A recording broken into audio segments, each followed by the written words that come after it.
car flipped twice, once in the air, weightless, once on the ground, merciless. I remember the sound, not the crash, not the metal screaming, but her voice, screaming my name like it was the last word she'd ever say, and it was. Then came silence, not peace, just the absence of everything. I remember crawling from the wreckage, glass in my palms, lungs burning from smoke and guilt. I saw her hand limp against the shattered door. She wasn't moving. The fire didn't wait. The next morning, the papers called it a miraculous survival. They said I was lucky. I don't feel lucky. I feel hollow. It's been 1 year, 365 days of pretending that I've moved on, of lying to everyone who asks how I'm doing, of staring at the empty side of the bed. I told myself she was gone, that it was over, but something changed last night. It started like any other evening, quiet, too quiet, the kind of silence that presses down on your ears until you start hearing things that aren't there. I was sitting in the kitchen, drinking. Not to forget, but to blur the edges. The house creaked like it always does when it settles. The wind outside tapped at the windows like fingers too long, too thin, nothing new. Until the music started. Low, crackling through the old stereo in the living room. That song. Our song. The one that was playing on the radio the night of the crash. The one that ended mid-chorus when the car hit the ditch. I stood slowly. Every inch of my body frozen, even as my feet moved toward the sound. The stereo was on, but I hadn't touched it in months. The display read, Track 70322. Exactly where it had cut off that night. I turned it off, and I stood there just breathing. That's when I saw them. On the floor beneath the hall table. A set of car keys, black fob, silver key, scratched, worn, familiar. The exact keys to the old car, the one that burned, the one I threw into the fire myself a week after the funeral. I watched the plastic bubble and melt, watched the metal curl and split. They were gone, and yet here they were, lying in the dust, untouched by time. I didn't pick them up. I just stared, like if I moved, they'd vanish, or worse, they wouldn't. I told myself I was tired, that I was seeing things, that grief plays tricks, but somewhere deep inside, something colder than doubt whispered, "This isn't over." I slept with the lights on that night, not because I was afraid of the dark, but because I was afraid of what might be waiting just outside it, watching, waiting for me to close my eyes again. The front door creaked open like it hadn't been touched in years, but I'd left just hours ago. Same hallway, same stillness, but the air felt heavier, like the house had been holding its breath, waiting for me to come back. I kicked off my shoes, walked past the mirror in the foyer without looking. I never look anymore. Not since the night I saw someone else's reflection move just a second too late. Kitchen light flicked on. I poured myself a drink, not out of habit, but defense. If my hands were busy, maybe they'd stop shaking. Then it happened again. That song. It didn't start loud. It never does. It creeps in like a memory, a whisper under your skin. Same melody, same guitar string bending in just the wrong place. The track we played that night, the track that died with her. I didn't walk. I ran. Living room, stereo. No lights on the display, no CD, no Bluetooth, but the speakers were bleeding sound, thick and slow, like it was crawling out of a grave. I slammed the power button.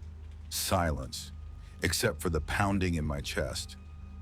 I stood there for a long time, long enough for the quiet to start sounding like whispers. Then something glinted near the wall. It was small, dull silver. I knelt down. Keys, not just any keys. Her keys, the ones with the little crack down the fob and the fading red tag that read passenger. I'd burned them. I did. A week after the crash, I took everything that smelled like her. Keys, scarf, lip balm, even the mixtape she made, and tossed it into the fire pit out back. Watched the flames swallow every piece like a final goodbye. These keys were sitting in a patch of dust that hadn't been disturbed in months. I reached out. My hand stopped just above them. They were cold, too cold. Not like metal left by the door, cold like something that didn't belong in this world anymore. I didn't pick them up.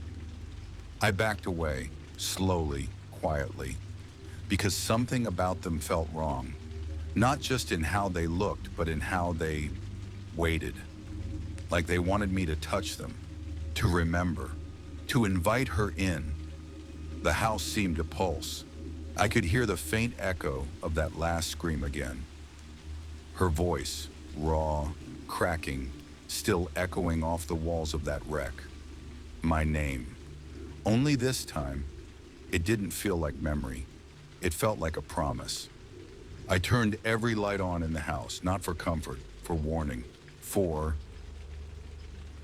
I couldn't sleep. Every time I closed my eyes, I saw headlights, not coming toward me, but staring, waiting. So I walked, past the creaking hallway, past the door I never shut anymore, and into the bathroom. The only room in the house that still smelled like her. It hit me the second I opened the door. Steam. The mirror was completely fogged. The tiles were warm beneath my bare feet, but I hadn't used this shower in weeks. My hand trembled as I wiped at the mirror and froze halfway through because someone had already been there. Letters traced in the fog, not scribbled, not chaotic, neat, precise. You should have burned with me. My breath caught in my throat. The sentence just sat there clear against the glass as the steam thinned around it. Unmoving, undeniable. And then I heard it. A sound I hadn't heard since that night. The low, uneven rumble of a dying engine. I turned toward the window, the driveway, empty, just for a second. Then headlights, dim, flickering, yellowed by age and something else. It was that Barditan car, the one they pulled from the ditch with the roof peeled back like a tin can. The one they said would never move again. But here it was, parked neatly in front of the house, driver's side window rolled halfway down. I couldn't see the face, just the shape. Someone in the seat, perfectly still. I moved without thinking. Out the front door, across the cold concrete steps, barefoot on gravel. Every step louder than the last. The closer I got, the clearer it became. The windshield cracked, webbed like old bone, the passenger mirror hanging by a wire, and the hood warped, dented, soaked in old black stains. I reached out, laid my hand flat on the front of the car. It was warm. Not just warm, hot, like it had just come off the road, like it had been driving all night. My heart pounded. My mouth was dry. I stepped around to the driver's side, bent slowly, looked inside. Empty.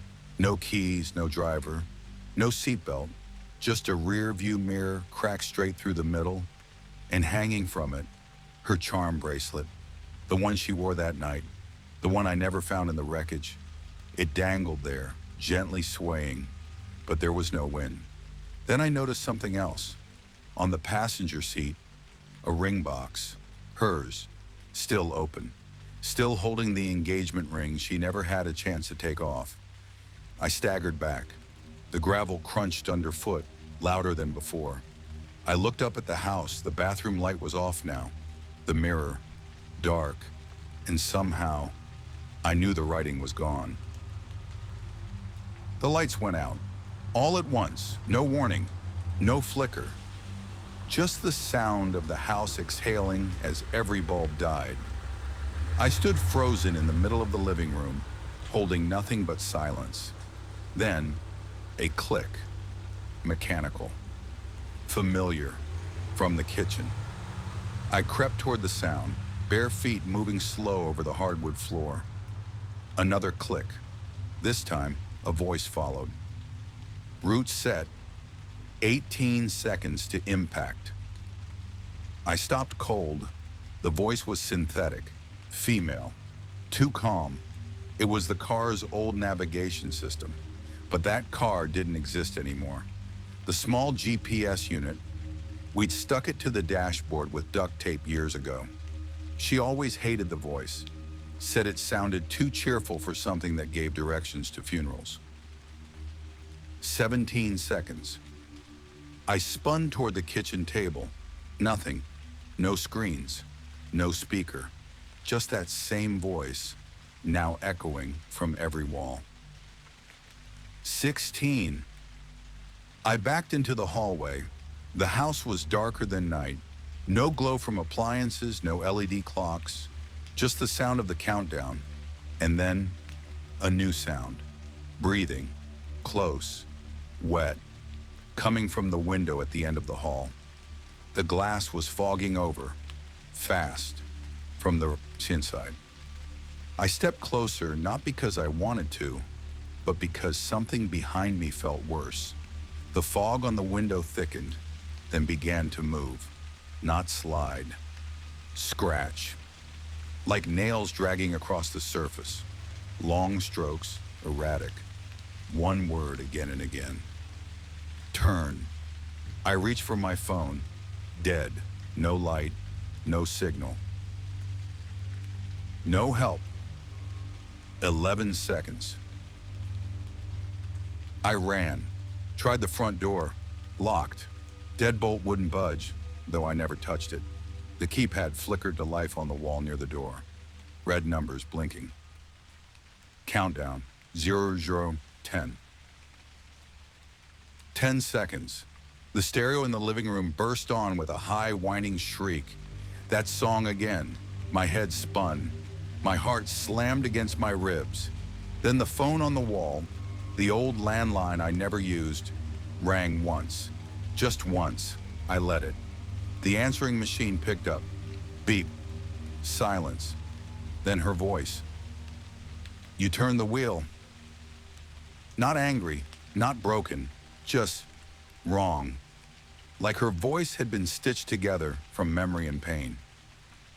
Now it's my turn. Beep, then static. The lights exploded. Glass rained down from the ceiling. Small, hot shards that hissed as they hit the floor. The house groaned. Floorboards creaked in places I wasn't standing. Doors began to slam, one after another. Bedroom, closet, basement, bang, bang, bang. Like the house was closing its jaws. I turned in a circle, nowhere to run.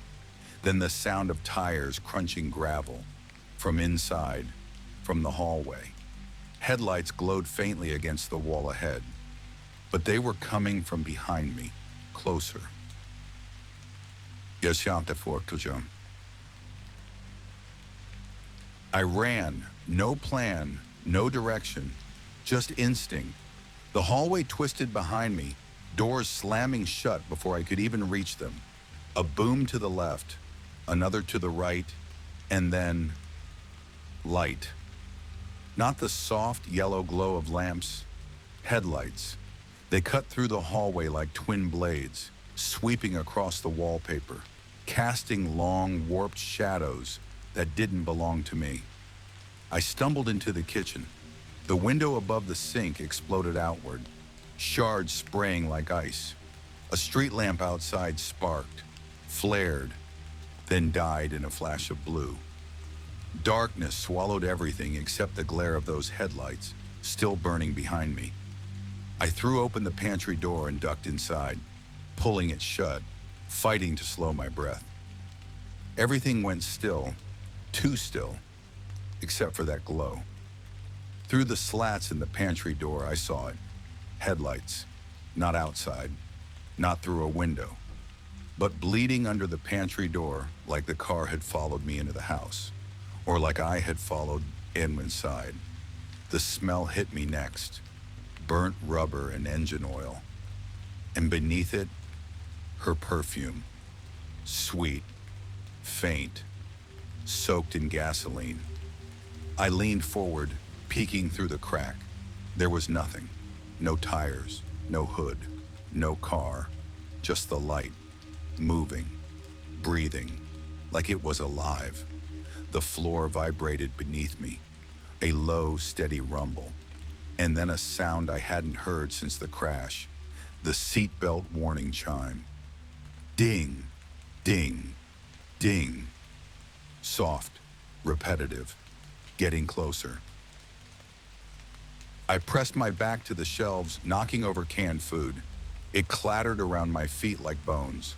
The chime stopped. Silence. Then above me, a voice.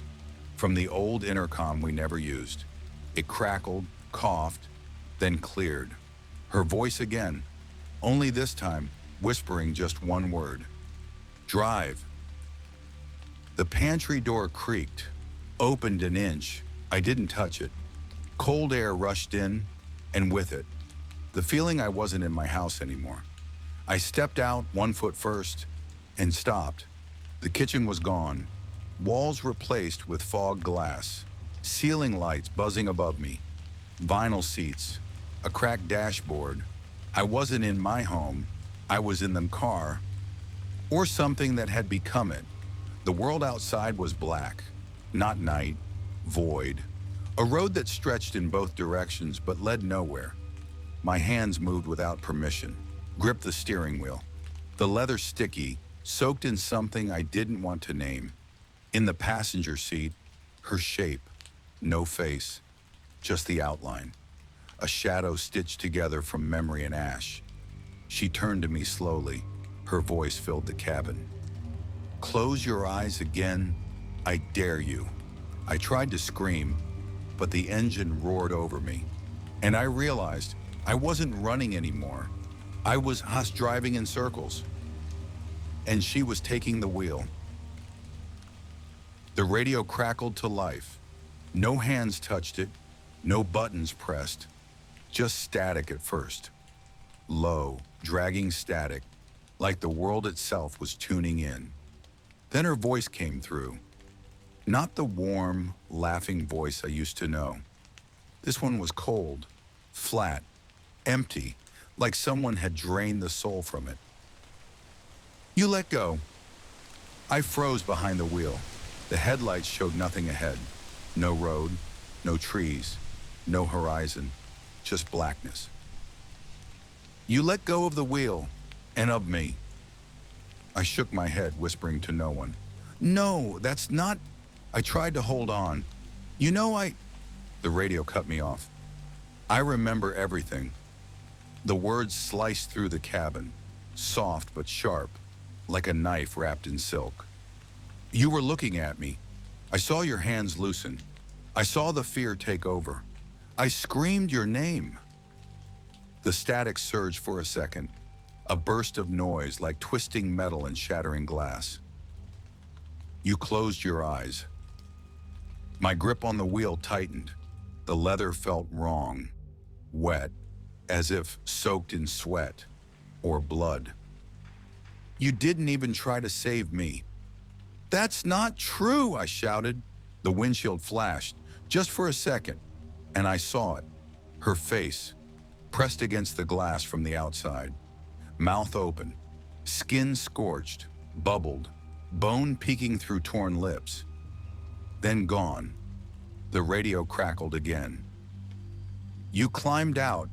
You left me burning. I looked down. My seatbelt was gone, but hers was still wrapped tight around the passenger seat, stained black. Crunched metal held it fast like a noose. Do you know how long I waited? Her voice now slower, deeper.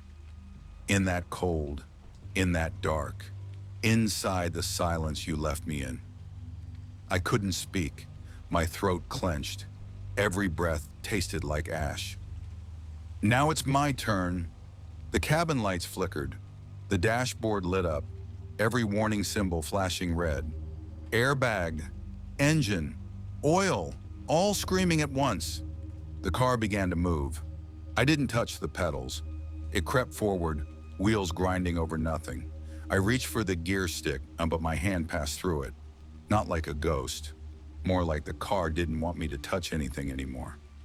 "You gave up," her voice hissed. "Now I'm giving back." The mirrors twisted, not reflecting the cabin, but her, every angle. Her face, her eyes, her smile twisted into something else. All of her watching me, and then a whisper, not through the speakers, right beside my ear. "Keep your eyes open this time." The wheel jerked on its own. We were accelerating into nowhere. I don't remember starting the car. One second, I was screaming into the void. The next, the engine was rumbling beneath me, wheels spinning over cracked asphalt, headlights tearing through fog that didn't belong to this world. I knew where I was going, even before the road formed beneath the tires, even before the signs twisted into familiar shapes. Back to where it all ended, back to the crash. It wasn't far, at least not anymore.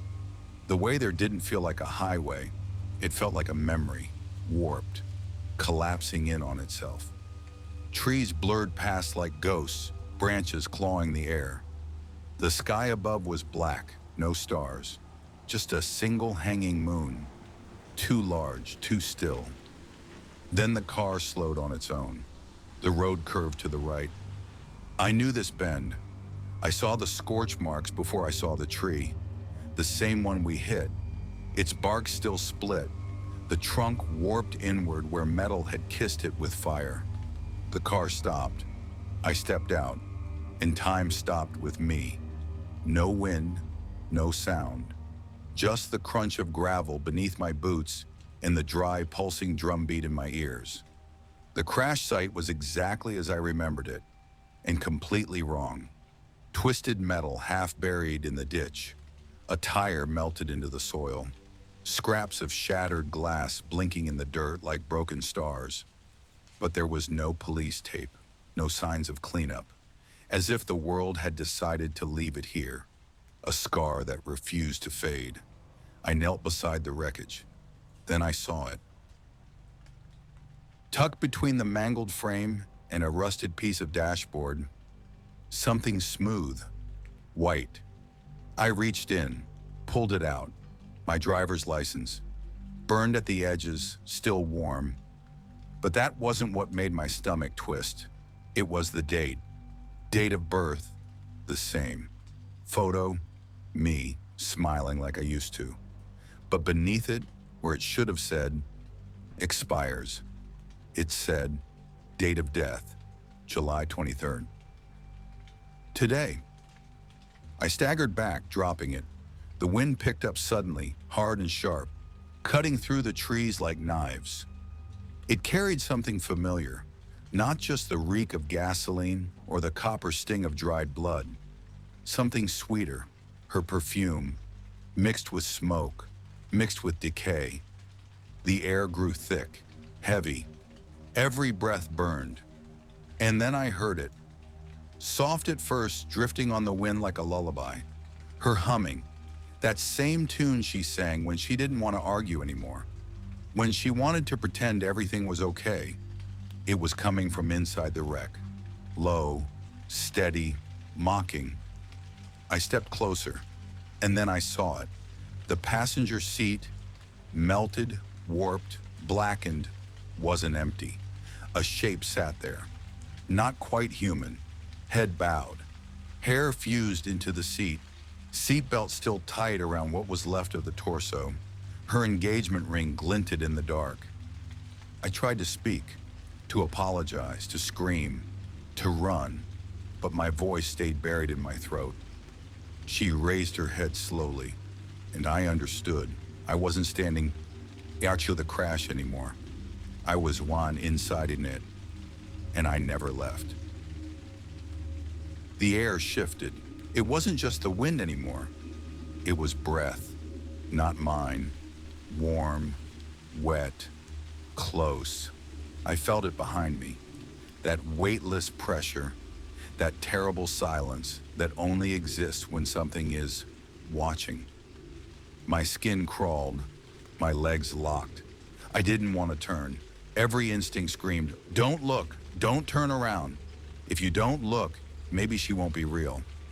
But she was already here. I could feel the cold spilling off her like a fog bank. Could hear the soft, sticky creak of something swaying behind me. Something strained, something hanging. I closed my eyes. Then I heard her voice, not in my ear. Inside my head. Open them. It wasn't a whisper. It was a demand. I clenched my fists. My nails dug into my palms. Tried to stay still, to disappear, but her voice twisted again. Sharper. You had no problem closing them while I burned. My breath hitched. The wreck around me groaned, metal adjusting, glass cracking under its own weight. You watched me die, and still you shut your eyes. I couldn't take it anymore. I turned, and everything stopped. She was there, standing in the wreck, just inches away, or what was left of her. Her body, slim, familiar, wrapped in the same clothes she wore that night. Only now they were blackened, melted into skin that wasn't whole anymore. Charred patches, open wounds that didn't bleed, her hair matted with ash, but it was her face that undid me. Because there was none, just skin, smooth, stretched, featureless, no eyes, no mouth, no nose, as if the fire had erased her completely and the world hadn't bothered to redraw her. Except for one thing, a seatbelt, still looped tightly around her neck, drawn so tight it cut deep into her burnt flesh. So tight I could hear the fabric straining with every slight sway of her body. It didn't look like something she was wearing.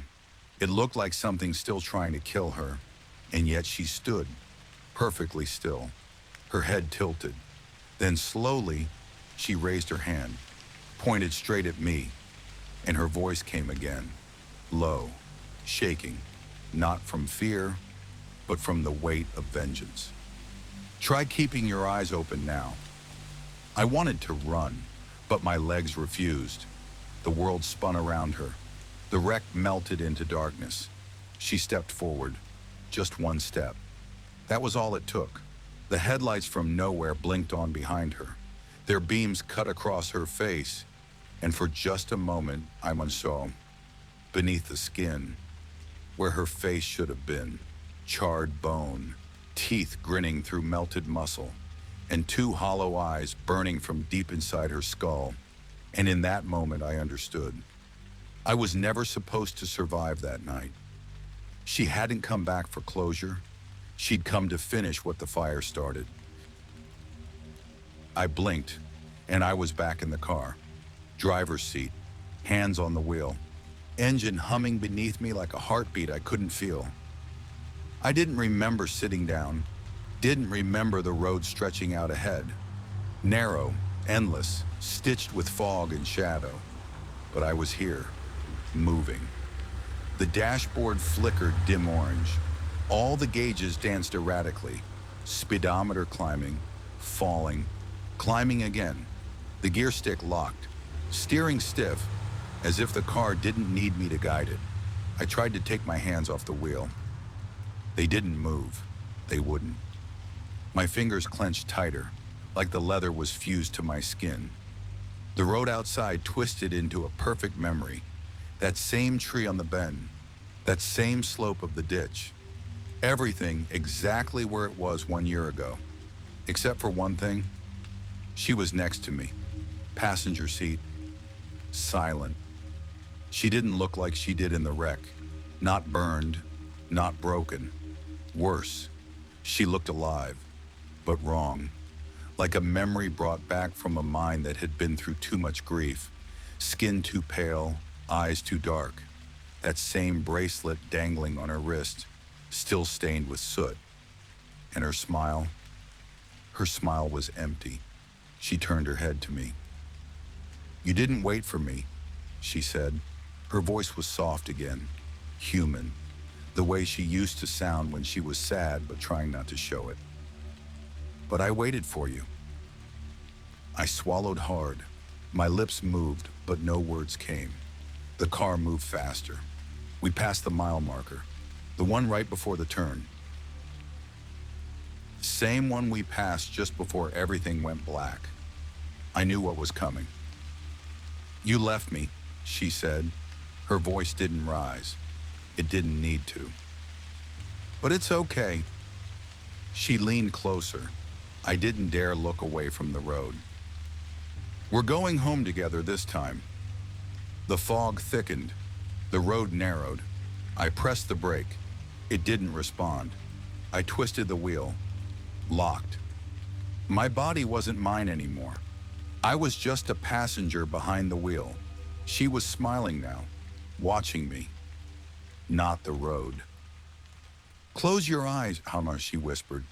The same words I heard her say just before the crash, when the headlights came for us. "Close them, and I'll take care of the rest." I screamed, but the car kept driving. The headlights ahead multiplied. Dozens of them, like we were racing into a tunnel of every version of the same night. Every time I had turned the wheel, every time she burned, and this time, there was no chance to change it, no chance to survive, just the sound of her voice beside me. "We're going home."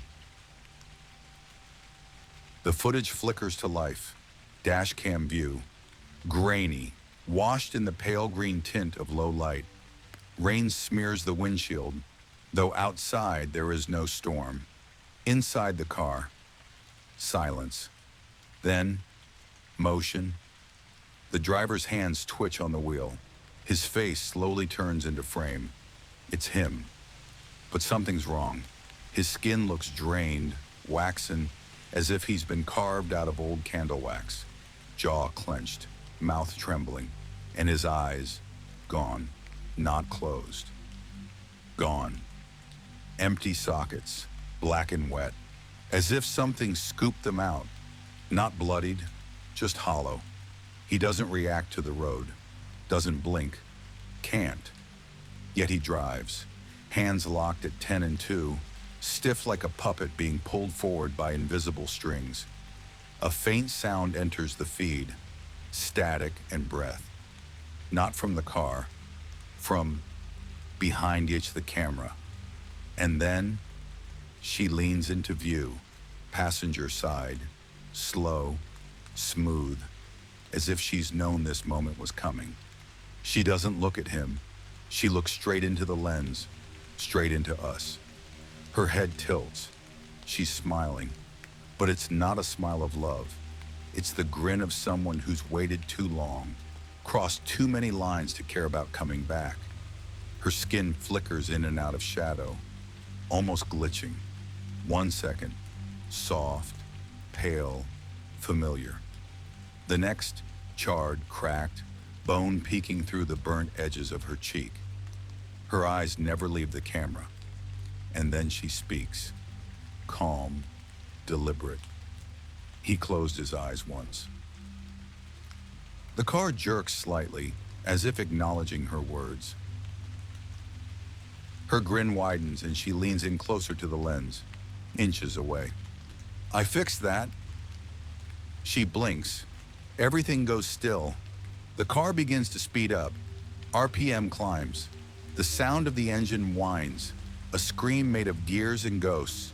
Rain vanishes from the windshield, now only headlights ahead, and trees, tall, black, closing in, the same curve, the same tree, again. But this time, no panic, no yelling, just inevitability. She turns back toward him, and for a brief, awful moment, he turns too. No eyes, but somehow he still sees her.